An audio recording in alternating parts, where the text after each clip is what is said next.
Okay guys, welcome back. இன்றைக்கி YouTube சேனலில் என்ன பார்க்க போகிறீங்கன்னா, குயிக் செலெக்ஷன் டூல் அப்புறம் மேஜிக் ஒன் டூல் என்ன பண்ண போகுதுன்னு பார்க்க போகிறோம். ஓகேவா? இதில் ப்ளஸ் என்ன பார்க்க போகிறோன்னா, க்ளோன் சம் டூலாம் ஃபைல் போய்க்கலாம். ஃபைல் போயிட்டு கண்ட்ரோல் என்ன டாக்குமெண்ட்டில் A4 ஓப்பன் பண்ணிக்கலாம். ஃபைலில் போயிட்டு இமேஜ் ப்ளேஸ் பண்ணிக்கலாம். இமேஜ் ப்ளேஸ் பண்ணிட்டு லேயரை ரேஸ்ட் பண்ணிக்கலாம். ரேஸ்ட் பண்ணிட்டு அப்புறம் அதே லேயர் டூப்ளிகேட் பண்ணால் கண்ட்ரோல் ஜி தான் டூப்ளிகேட் ஆகிடும். இங்கே லேயரை பார்த்தீங்கன்னா உங்களுக்கு தெரியும். ஓகேவா? இப்போ குயிக் செலெக்ஷன் டூவில் நம்ம ப்ளஸ் சிம்பிள் செலக்ட் பண்ணிக்கலாம். ஓப்பன் எம்ப்ரேஸ் பார்த்திங்கன்னா சின்னதாக்கும், க்ளோஸ் எம்ப்ரேஸ் பார்த்திங்கன்னா பெருசாக்கும் குயிக் செலெக்ஷன் டூலில். இப்போ குயிக் செலெக்ஷன் டூலில் ஓரளவுக்கு மீடியம் ஓரளவுக்கு சின்னதாகவே யூஸ் பண்ணிக்கலாம். பண்ணிவிட்டு செலக்ட் பண்ணிக்கலாம். செலக்ட் பண்ண பார்த்தீங்கன்னா செலக்ட் ஆகிடுச்சு. அப்படியே அந்த காம்பு லீஃப்லாம் செலக்ட் பண்ணிக்கலாம். கொஞ்சம் சின்ன பண்ணி பண்ணால் தான் அந்த செலக்ஷன் உங்களுக்கு ஒழுங்காக வரும். கொஞ்சம் வெளியே போயிடுச்சுன்னா நம்ம மைனஸ் ப்ளஸ் பார்த்து அட்ஜஸ்ட் பண்ணோம்.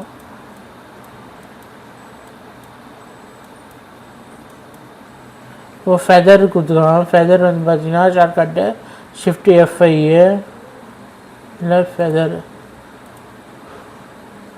2.5 கொடுத்துக்கலாம்.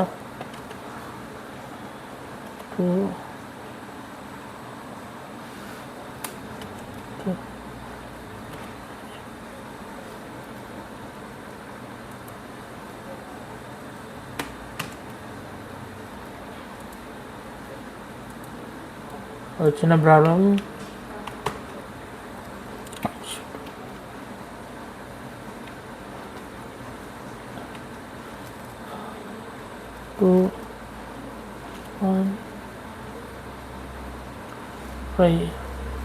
என்ட்ரு தட்டினா வந்துடும். இப்போ கண்ட்ரோல் X கொடுத்தீங்கன்னா அழகாக கட் ஆகிடும். எஸ், எந்த அளவுக்கு கட் ஆகிடும் பாருங்கள். ஒரு க்ளீனாக அழகாக ஃபெதர் எட்ஜஸ் எல்லாம் ஃபெதர் கொடுத்ததுனால அழகாக எட்ஜஸ்லாம் வந்துருக்கு. ஓகேவா? ஓகே கேஸ், நெக்ஸ்ட்டு என்ன டூல் பார்க்க போகிறோம் பார்த்தீங்கன்னா, இதில் மேஜிக் ஒன் டூல் பார்க்க போகிறோம். அதாவது பேக்ரவுண்ட் ஏம் பண்ணி வச்சுக்கோங்க. கண்ட்ரோல் ஷிஃப்ட் அண்ட் கொடுத்தீங்கன்னா நியூ ஓப்பன் ஆகும். ஓப்பன் ஆகிடுச்சா? நியூ லேயரில் ஒரு ரெக்டாங்கிள் மார்க் டூல் எடுத்து, இது போன வீடியோவில் பார்த்துப்பேன். ரெக்டாங்கிள் மார்க் டூலில் என்ன, சிங்கிள் காலம் மார்க் டூலில் என்ன போட்டிருப்பேன். அது வீடியோ யூடியூப் சேனல் இருக்குது, அதை போய் செக் பண்ணிக்கங்க. நீங்கள் எந்த டவுட் இருந்தாலும் கமெண்ட்ஸில் சொல்லுங்கள். ஆல்ட் பேக் யூஸ் கொடுத்துட்டோன்னா எவ்வளோ கலர் ஃபில் ஆகிடுச்சு. ஆல்ட் பேக் யூஸ் கொடுத்தா என்ன ஃபோர்க்ரவுண்ட் கலர் இருக்கோ அது ஃபில் ஆகிடும்.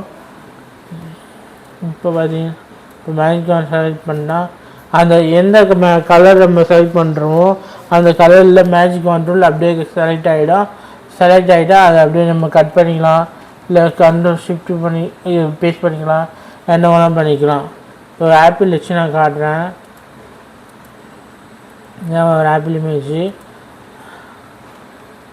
கண்ட்ரோல் D கொடுத்துக்கலாம். Control D D select. அப்படி அந்த கலர் மட்டும் செலக்ட் ஆகுது பார்த்தீங்கன்னா. இது போல் நீங்கள் இந்த கலர் மட்டும் செலக்ட் ஆகணும்னா மேஜிக் ஒன் டூலை யூஸ் பண்ணலாம். ஓகே காய்ஸ், இந்த வீடியோ உங்களுக்கு பிடிச்சிருந்தா லைக் பண்ணுங்கள், சப்ஸ்கிரைப் பண்ணுங்கள், அப்புறம் கமெண்ட் பண்ணுங்கள், அப்புறம் ஷேர் பண்ணுங்கள் காய்ஸ்.